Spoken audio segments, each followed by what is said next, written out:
Coach, a couple of your assistant coaches have mentioned that their units are a little bit ahead of this time last year. Overall, the whole team, how would you characterize it in that category? Are you ahead of last year this time? I don't know.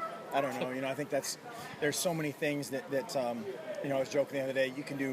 10 guys can do their job perfectly, but DeForest Buckner's the X factor that just, wrecks shop and makes a play. But I like how we're working. I like that when things aren't great, they respond well to it, and guys are continuing to learn, continuing to for the most part improve. We haven't really had anybody just slam face first into the wall, which again usually that happens. Usually that does happen this time by this time. So I think those are encouraging signs. Are you starting to whittle down which freshmen are going to be playing this year? Not quite yet. I mean, there's certainly guys that you have visions of one way or the other at this point, but we try not to predetermine it because it's amazing. I mean, sometimes guys, after 2 weeks, they finally really get what all these words mean that everybody's screaming at them, and it just clicks.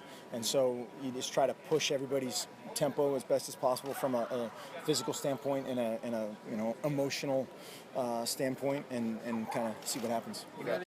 You started developing a depth chart yet, or at what point will you really start getting into that? Next week. I mean, obviously we have a depth chart of it's kind of our order of practice is more or less what it is, and some positions, whether it's offensive line, that's going to change a ton, just of kind of force feeding guys to play different roles and learn different positions.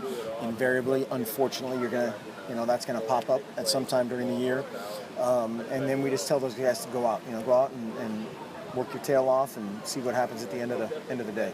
You make every offensive lineman at some point have to go up against DeForest in practice. Yeah, that's a short line right now. No, that's one of the things too. I mean, some of our young offensive linemen, I love all of them. There's a bunch of talented guys in that, but they get lined up across from 44, and it's not pretty.